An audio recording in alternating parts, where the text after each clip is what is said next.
പാഠം 14. മനുഷ്യൻ പുരോഗതി പ്രാപിച്ച കഥ. പ്രിയപ്പെട്ട ഇന്ദിരെ, ആദ്യകാലത്ത് മനുഷ്യൻ നായാട്ടുകൊണ്ട് മാത്രമാണ് ജീവിതം നയിച്ചിരുന്നത്. അന്ന് പറയത്തക്ക തൊഴിൽ വിഭജനമൊന്നും ഉണ്ടായിരുന്നില്ല. ഓരോരുത്തരും നായാടി നടക്കുകയും കഷ്ടപ്പെട്ട് അവനവന് വേണ്ടത്ര ഭക്ഷണം സമ്പാദിക്കുകയും ചെയ്തിരുന്നു. തൊഴിൽ വിഭജനം ആദ്യമായി തുടങ്ങിയത് സ്ത്രീ പുരുഷന്മാർ തമ്മിലായിരിക്കണം. പുരുഷന്മാർ നായാട്ടിന് പോവുകയും സ്ത്രീകൾ ഗൃഹത്തിലിരുന്ന് ശിശുക്കളെയും വീട്ടുമൃഗങ്ങളെയും സംരക്ഷിക്കുകയും ചെയ്തിരിക്കാം. അക്കാലത്ത് മനുഷ്യന്റെ പുരോഗതിയെ സഹായിച്ച വലിയ ഒരു നേട്ടമാണ് കൃഷിപ്പണി. കൃഷി ആരംഭിച്ചതോടുകൂടി ഭക്ഷണം സമ്പാദിക്കുന്നത് വളരെ എളുപ്പമായി തീർന്നു. ഭക്ഷണത്തിന് വേണ്ടി എന്നും നായാടി നടക്കേണ്ട ആവശ്യമില്ലാതായി. അതുകൊണ്ട് അവരുടെ ജീവിത ക്ലേശങ്ങൾ ആദ്യകാലത്തുണ്ടായിരുന്നതിനേക്കാൾ കുറഞ്ഞു വന്നു. കൃഷിപ്പണി പഠിച്ചതോടുകൂടി പല പുതിയ പ്രവൃത്തി വികാസങ്ങളും ഉണ്ടായിത്തീർന്നു. ഒന്നാമതായി, മുമ്പത്തേക്കാൾ വലിയ തോതിൽ തൊഴിൽ വിഭജനം ഉണ്ടായി. ചിലർ നായാട്ടിലും മറ്റുള്ളവർ കൃഷിപ്പണികളിലും ഏർപ്പെട്ടു. പിന്നീട് കുറേ കാലം കഴിഞ്ഞപ്പോൾ മനുഷ്യർ പുതിയ തൊഴിലുകൾ പഠിക്കുകയും അവയിൽ പ്രത്യേക സാമർഥ്യം നേടുകയും ചെയ്തു. കൃഷി തൊഴിലിൻ്റെ ഫലമായി ഉണ്ടായ മറ്റൊരു ശ്രദ്ധേയമായ സംഗതി ജനങ്ങൾ ഗ്രാമങ്ങളിലും പട്ടണങ്ങളിലും സ്ഥിരവാസം തുടങ്ങി എന്നുള്ളതാണ്.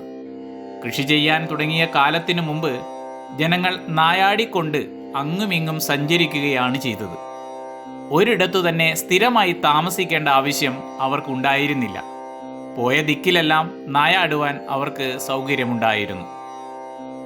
അതിനു പുറമെ പശുക്കൾ, ആടുകൾ മുതലായ മൃഗങ്ങൾ അവരുടെ കൂടെ ഉണ്ടായിരുന്നതുകൊണ്ട് അവർക്ക് പലപ്പോഴും സ്ഥലം മാറി താമസിക്കേണ്ടി വന്നു.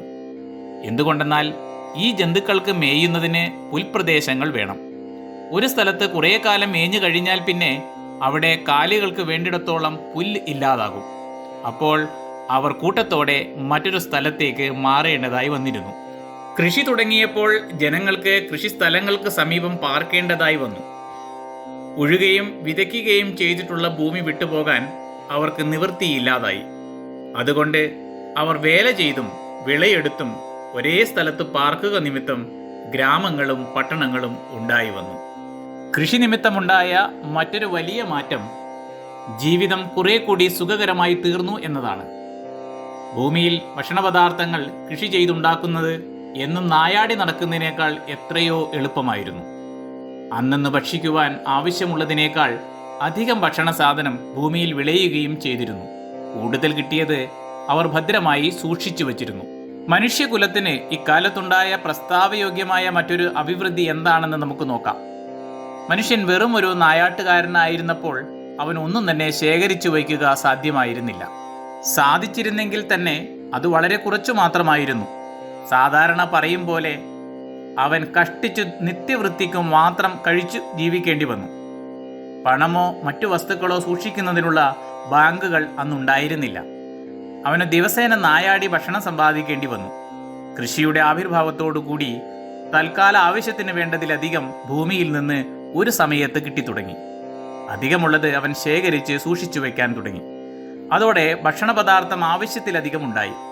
അത്യാവശ്യത്തിന് വേണ്ടതു മാത്രം ഉണ്ടാക്കുവാനുള്ള പരിശ്രമത്തെക്കാൾ കൂടുതലായി മനുഷ്യൻ പ്രയത്നിച്ചതുകൊണ്ടാണ് ഇമാതിരി ചെലവ് കഴിച്ച് ബാക്കി ഭക്ഷണം ഉണ്ടാകാനിടയായത്.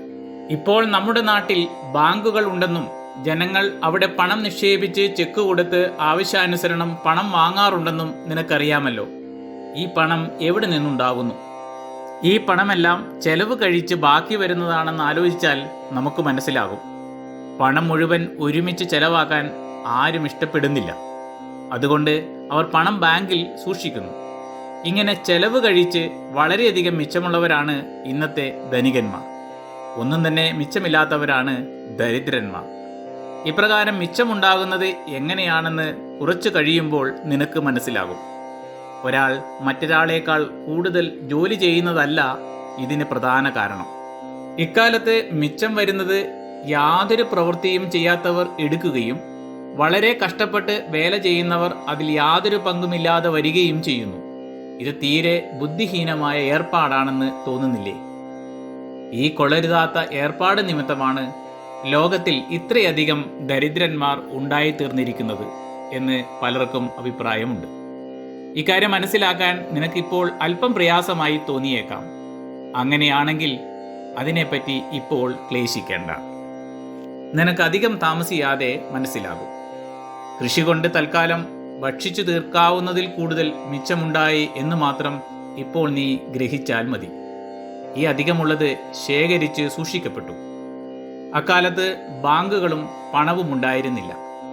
സ്വന്തമായി അധികം പശുക്കളോ ആടുകളോ ഒട്ടകങ്ങളോ ധാന്യമോ ഒക്കെ ഉണ്ടായിരുന്നവരെ ധനികന്മാർ എന്ന് വിളിച്ചിരുന്നു. ഒരച്ഛൻ മകൾക്കയച്ച കത്തുകൾ. ജവഹർലാൽ നെഹ്റു.